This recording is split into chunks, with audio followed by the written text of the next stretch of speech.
अस्सलाम वालेकुम मौजूद नाज़रीन, उम्मीद करते हैं कि आप सब ठीक ठाक और खैरियत से हो गए। अल्लाह का बड़ा शुक्र है जी, मैं भी ठीक ठाक हूँ। तो जो हमारा वो टॉपिक था पाकिस्तान से मलेशिया का, तो उसका सेकंड पार्ट है जी, आज वो हम शुरू करेंगे। तो जी जो फर्स्ट पार्ट था वो यहाँ तक था कि हम जहाज़ से कैसे पहुँचे। तो जो आगे का सफ़र है वो इस तरह है कि हम जहाज़ में चले गए। मलिंडो एयरलाइन की जो हमारी टिकट थी, और वो इकोनॉमी क्लास की वो टिकट थी, जिसे थर्ड क्लास कहते हैं पंजाबी में ना, जिसे थर्ड क्लास कहते हैं। वो जी हमारी टिकट थी। उस पर उन्होंने लिखा हुआ था कि जी हमारी यहाँ से 9:25 से फ़्लाइट उड़ेगी और सुबह को उधर 6:25 पे लैंड होगी। तो पायलट है वो बहुत अच्छी तरीके से उन्होंने चलाया, लेकिन यार देखा जाए ना तो वो पीआईए के मुकाबले में नहीं आता मलिंडो। पीआईए मलिंडो मेरी नज़र में, मैंने उसमें सफ़र किया है, वो मज़ा नहीं है जो पीआईए के अंदर है ना आपका, वो इसके अंदर नहीं आता, ठीक है ना। तो इसका आप कोशिश करें, अगर किसी भी कंट्री का आप सफ़र करते हैं ना, जिस कंट्री का आप सफ़र कर रहे हैं तो कोशिश करें पहले तो उसी कंट्री की आप एयरलाइन के अंदर जाएं। जैसे कि पाकिस्तान आना हो तो पीआईए के अंदर आएँ। अगर आप मलेशिया जाना चाहते हैं तो मलेशिया की एयरलाइन है, मलेशियन एयरलाइन है वो, उसका नाम यही है। जो कंट्री की एयरलाइन होती है ना, कम से कम उसमें खाना मिलता है, ठीक है ना। तो मैं मलिंडो एयरलाइन के अंदर गया था, तो मलिंडो एयरलाइन के अंदर वो खाना वगैरह नहीं देते।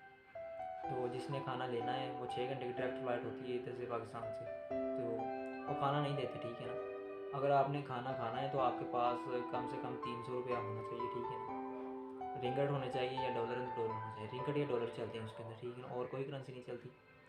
तो आपने इस चीज़ का ख्याल रखना है। आप कोशिश करें कि आप कुछ बैग, जो आपका हैंड बैग होता है ना, उसमें आप कुछ ना कुछ डाल के लेके जा सकते हैं। और एक और बात जो मेरे बताने वाली है वो ये है कि आप जब इधर से पाकिस्तान से निकलते हैं ना, तो बहुत से लोग आपको कहते हैं कि इतना वज़न लेके जा सकते हैं, इतना लेके जा सकते हैं। तो वज़न की कोई पाबंदी नहीं होती, ठीक है ना। आप वज़न वज़न जितना मर्ज़ी लेके जा सकते हैं, ठीक है। वज़न आपने जो बैग है वो आप 3 बैग अंदर लेके जा सकते हैं। वो इस तरह, एक आप अपने बैग जो हैंड होता है वो स्कूल वाला बैग जिसे कहते हैं, वो एक आगे आप पहन लें, एक पीछे पहन लें, एक हाथ में पकड़ लें, आप कोई नहीं रोकेगा, ठीक है ना। जब हम गए तो हमें भी लोगों ने कहा था कि वो इतना वज़न नहीं लेकर नहीं जाने देते। 25 किलो वज़न होता है, तो उसमें आपने 20 किलो मैक्सिमम रखना होता है। तो लेकिन ऐसी कोई बात नहीं होती, ठीक है ना, आप इतना मर्ज़ी वज़न ले जाए, कोई मसला मसाला नहीं है, ठीक है। लेकिन जो पीआई है वो आपको 40 किलो तक का वज़न होता है, आप उसमें लेके आ जा सकते हैं, ठीक है ना। तो कोशिश करेंगे यार, आप जो कंट्री जा रहे हैं ना, उस कंट्री की जो होती है ना एयरलाइन, आप उसी में जाएँ, ठीक है। उसी में जाएँगे ना आपको बहुत फ़ायदा होगा, उसमें वो खाना वगैरह भी दे देते हैं। तो हमारा 6 घंटे का जो सफ़र था ना, हम साथ में कुछ लेकर भी नहीं गए, डरते हुए कि वो अंदर नहीं लेके जाने देंगे। तो हमने ना कोई पानी की बोतल कुछ भी नहीं लेकर गए। बैग हमारे पास है, उसमें चार्जेस वगैरह, पासपोर्ट, ये वो अपना डॉक्यूमेंट्स थे हमारे, वो लेकर गए हम साथ। तो जी 6 घंटे बाद वो लैंड कर गई उधर मलेशिया के अंदर। तो उसके बाद वो हम तो काउंटर सेटिंग पे गए थे, हमारे एजेंट ने हमारी काउंटर सेटिंग की हुई थी और हमारा सब डेटा उनके पास गया हुआ था, काउंटर वालों के पास। तो वहाँ पे जब आपने उतरना होता है ना, तो जो नया बंदा जाता है उसको बहुत टेंशन बनती है, ठीक है ना। तो उधर जब आपने उतरना है, वहाँ की सिम होती है वो आपको 50 निकल के देते हैं, 30 की वो सिम होती है, लेकिन वो आपसे 50 ले लेते हैं, ठीक है। तो कोशिश करें उनसे बचें, आप सिम ना ही लें। वो सिम आप बाहर से आकर भी ले सकते हैं अगर आपकी जान पहचान वाला अगर हो कोई तो वहाँ पे वाईफाई होता है, ओपन वाईफाई। यार मैं गड्डी तो वाईफाई कनेक्ट करें वहाँ पे, और अपने एजेंट से पाकिस्तान में इस तरह रब्ता रख लें कि यार उतरना जो भी आपने मुझे बताना है, काउंटर वगैरह की सेटिंग, तो आपने मुझे व्हाट्सएप पे बता देना है। लोकल कॉल का बहुत इशू हो जाता है उधर जाके ना। और एजेंट आपका जो होगा वो आपको ये भी बार बार कहेगा कि आपने जब काउंटर पे जाना है ना, तो आपकी जो भी एजेंट के साथ बात हुई है उसको आपने डिलीट कर देना है, ठीक है ना। ऑलरेडी आपने डिलीट कर देना है उसे, यानी काउंटर सेटिंग पर, क्योंकि काउंटर पे आपको फ़ोन भी चेक कर सकते हैं, इमिग्रेशन वाले आ जाएँ तो वो आपका फ़ोन चेक कर सकते हैं, तो उसकी आपको सज़ा भी हो सकती है, ठीक है।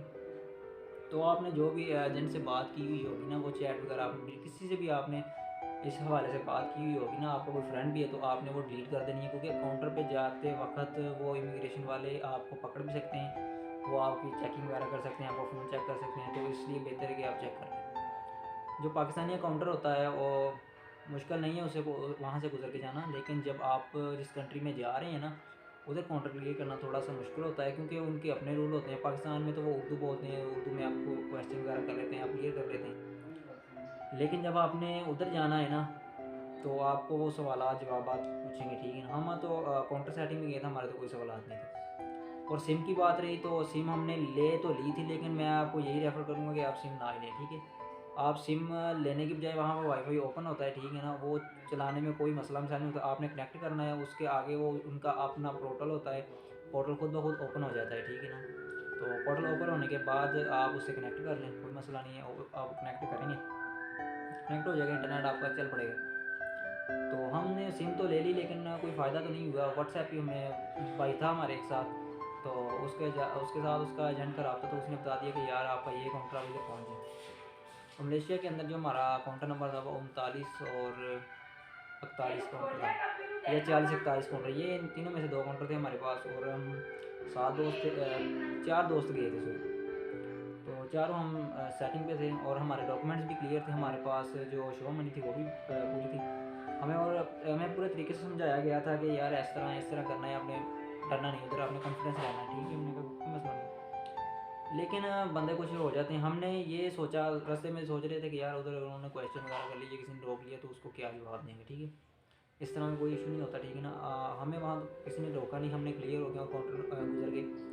उधर एक और चीज़ का होता है डर, जब आपने काउंटर क्लियर कर लिया है तो आपने कोशिश करनी है कि उधर जो इमिग्रेशन या पुलिस वाले वो चल रहे फिर रहे होते हैं ना, आपने उनसे बचना है। वो आपसे डॉलर ले लेते हैं, ठीक है ना, तो आपने उनसे बचना होता है, ठीक है। तो कोशिश करें, अपने जो डॉलर हैं वो आपने जब काउंटर क्लियर कर लिया है, वो डॉलरों को आप साइड पे लगा दें।